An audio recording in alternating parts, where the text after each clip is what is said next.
సంవత్సరాల తరబడి ఎన్ని మందులు వాడినా మీ మోకాల నొప్పులు తగ్గట్లేదా? ప్రాణ పెయిన్ క్లినిక్ లో అత్యాధునిక చికిత్స.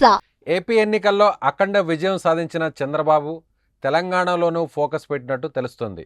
త్వరలో జరగబోయే గ్రేటర్ హైదరాబాద్ మున్సిపల్ ఎన్నికల్లో పోటీ చేసేందుకు బాబు గారు పావులు కదుపుతున్నారు. ఇటు తెలంగాణలో కేసీఆర్ పార్టీ, అటు ఏపీలో జగన్ పార్టీ పరాజయంతో చంద్రబాబు రూట్ క్లియర్ అయినట్టుగా కనిపిస్తోంది. ఈ క్రమంలోనే టీడీపీ నుంచి బీఆర్ఎస్లోకి వెళ్లిన నేతలందరినీ కలుస్తూ తెలంగాణలో పునర్వైభవం సాధించేందుకు చంద్రబాబు వ్యూహాలు రచిస్తున్నారు. ఏపీ, తెలంగాణ రాష్ట్రాలు తన రెండు కళ్ళు అని సీఎం నారా చంద్రబాబు నాయుడు ఇటీవల కామెంట్ చేశారు. ఏపీ ముఖ్యమంత్రిగా బాధ్యతలు స్వీకరించిన తర్వాత తొలిసారి హైదరాబాద్కు వచ్చిన చంద్రబాబు ఎన్టీఆర్ భవన్లో కార్యకర్తలు, నేతలతో సమావేశం నిర్వహించారు. ఏపీలో విజయానికి తెలంగాణ పార్టీ శ్రేణులు ఎంతో కృషి చేశారని చెప్పుకొచ్చారు. కార్యకర్తలు, నేతల అభిమానం చూస్తుంటే ఎంతో ఉత్సాహం వస్తుందని చంద్రబాబు తెలిపారు. ఈ క్రమంలోనే టీడీపీ నుంచి బీఆర్ఎస్కు వెళ్లిన హైదరాబాద్కు చెందిన అరెకపూడి గాంధీతో పాటు చంద్రబాబు మరికొంత నేతలతో సమావేశమైనట్లుగా తెలుస్తోంది.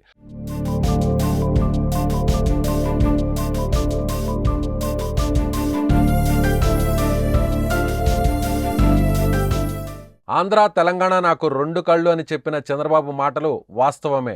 టీడీపీకి ఏపీలో ఎంత పట్టు ఉందో అంతకంటే ఎక్కువే తెలంగాణలో పట్టు ఉంది.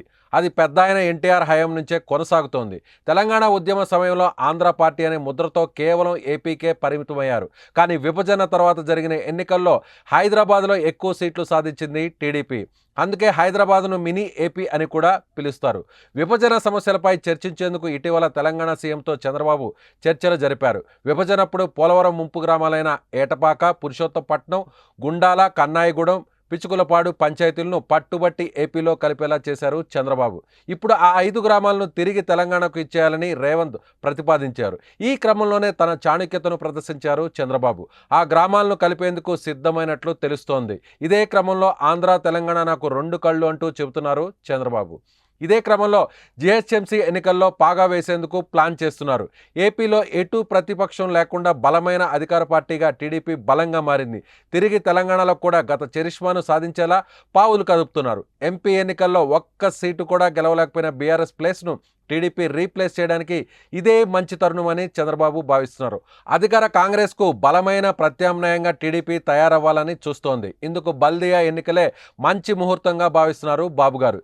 మరి చూద్దాం, హైదరాబాద్లో తిరిగి పసుపు పచ్చ జెండా ఏ మేరకు రెపరెపలాడుతుందో.